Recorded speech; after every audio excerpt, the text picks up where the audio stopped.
This is a world gone mad. This is a world gone mad. Mad, mad, mad, mad. This is A World Gone Mad. I'm Jeff Allen Wolf. It's the Monday Fallout edition, where the weekend's lies meet Monday's reality. From DC to across the globe, the fallout is everywhere, and I'm not here to sugarcoat a damn thing. Okay, here we go. Hey, the Trump administration says it will honor food stamp payments in November. Fantastic. Terrific. Break out the confetti. Donald Trump finally doing something that sounds good for America. The man of the people feeding the people. What? Excuse me, wait a minute. Hold on, guys. What? What happened? Will you get the damn balloons off the studio ceiling? Sorry, Wolfpack listeners. Everyone, please calm down. It's only half. That's right, the White House just announced it is cutting November SNAP benefits by about 50%. Half.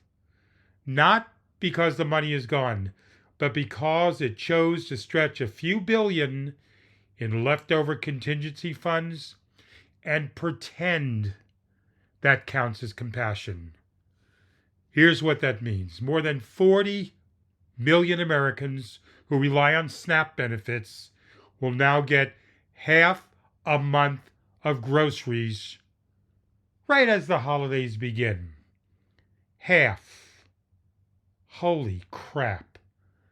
Families with kids, seniors on fixed incomes, working people already crushed by food prices, all of them told to make half their benefits last an entire month.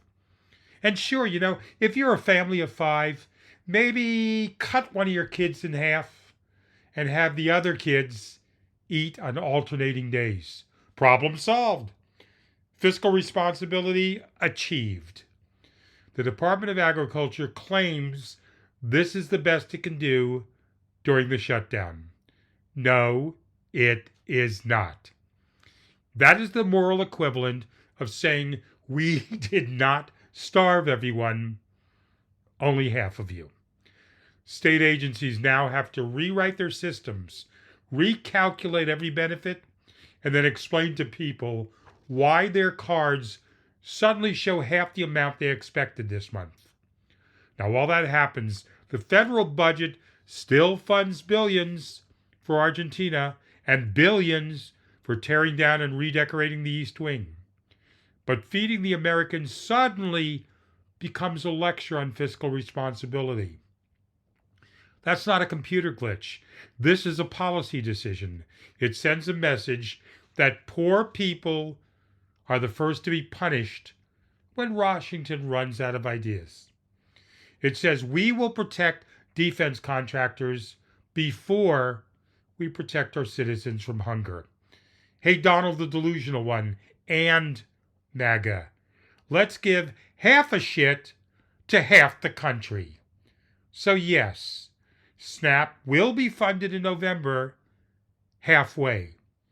And that half will buy half a fridge of groceries and half the dignity this country keeps promising to everyone who works for a living.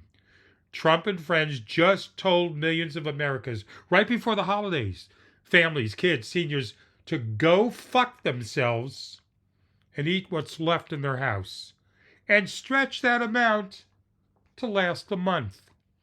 The same people who just spent millions renovating the East Wing and throwing a Halloween bash at Mar-a-Lago are telling working families to skip a meal or two.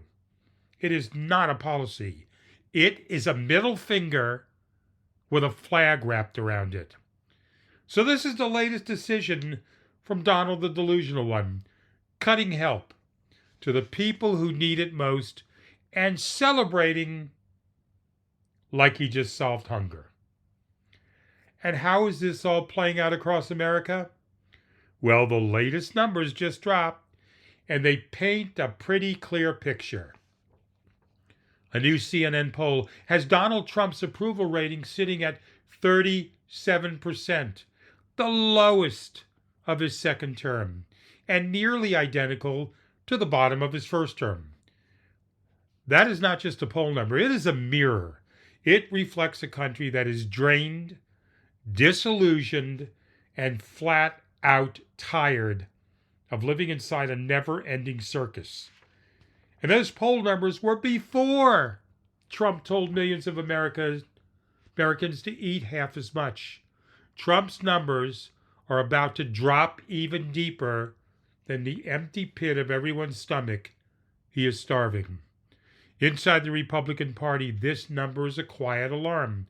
Publicly, they will shrug it off, blame the media. Oh, and let's not forget the Democrats will be blamed, because after all, guys, it's their fault for the shutdown. I'll give all of you, the listeners, a moment to laugh. Privately, the Republicans know what it means. The once untouchable aura around Trump is cracking. Lawmakers and strategists are beginning to whisper that his base looks loyal but less energized. Trump's rallies are smaller, the applause lines thinner, and even donors are holding their wallets a little tighter. The donors are watching a movement that has spent 8 years running on adrenaline now start to wobble from exhaustion. Among independents, the fatigue is worse. The middle has become a ghost town. Voters who once tried to see both sides are now fed up with both sides. Many do not even identify as independent anymore. They just say they're done. Done with the screaming matches. Done with the social media meltdowns. Done with watching people argue about who won the week while nothing actually improves. That's the deeper story behind Trump's 37%. It's not just Trump's poll number slipping, it is the system wearing people out. Americans have been living inside a political anxiety attack for almost a decade. Every headline is breaking news. Every story is urgent. Every post is meant to outrage or divide. And when everything is an emergency, nothing feels real anymore. You can feel it in the air. It is the psychological burnout of constant outrage media. Every day there's a new villain, a new scandal, a new reason to click, rage, or react. Here's the secret that networks and algorithms never dare to admit. They need us angry. Anger keeps people scrolling, keeps people watching, keeps people divided enough to never question who is profiting off the chaos. But here's where it lands, Wolfpack. You are the audience living inside this storm. You are the ones who read the headlines, watch the clips, try to stay informed, and somehow keep your goddamn sanity while the rest of the country spins out. You are feeling the fatigue too. You know it when you wake up and sigh before checking the news, or when you just skip the headlines because you already know how they will make you feel. If I'm describing you, you're not alone. Millions of Americans are walking around with what psychologists are now calling political burnout. It is real. It is physical. The constant tension, the outrage, the sense that everything is about to blow, it drains people. It is why you see the same headlines, but fewer people commenting. The same anger, but less passion behind it. People are emotionally spent. So the question for you, my listeners, is this.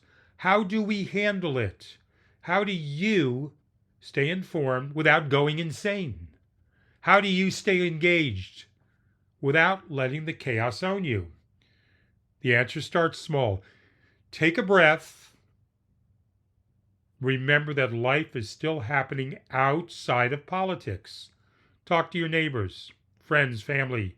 those who are thinking like you. Read something that does not have an agenda attached to it. Step back, refocus, remind yourself that the goal is not to win every argument. It is to keep your humanity. Because if you let fatigue turn into apathy, the worst people win. That is how democracies collapse, not with a single event, but with millions of citizens quietly giving up because they're too tired to care. That is the real danger in this 37% poll of Trump. The country is not just divided, it is drained. Trump's drop in the polls is not just about him losing support. It is about America losing its patience. The question is whether we can get it back, whether you can get it back. If you're feeling the exhaustion, I want you to hear this from me. You are not crazy. You are not weak. You are human. And like every system that overheats, the only way to recover is to cool down, reset, and rebuild from something real. This is part of the Monday fallout. And what is falling right now is not just approval ratings. It is the illusion that any of this chaos is sustainable. And if you, the listener, are listening to this episode and nodding your head with what I'm saying because you feel it too, then you are the reason I do this show. Because when the country gets tired, somebody still has to stay awake. Somebody still has to speak clearly when everyone else is shouting. Somebody has to remind people that truth still matters, that facts still exist, and that exhaustion does not have to win. That is what staying awake really means. It means refusing to surrender your mind to the noise. It means remembering who we are, even when the world around us forgets. And it means standing your ground when everything around you is slipping. It means keeping your eyes open, your heart steady, and your voice ready. Because if we stop caring, they win. But if we stay awake, together, we still have a fighting chance. This is The World Gone Mad. I'm Jeff Allen Wolf. I'll be back Wednesday. I say the shit that no one else will because I'm not afraid to speak truth to power. Until then, Wolfpack listeners, remain skeptical, keep focused, but most of all, stay hopeful.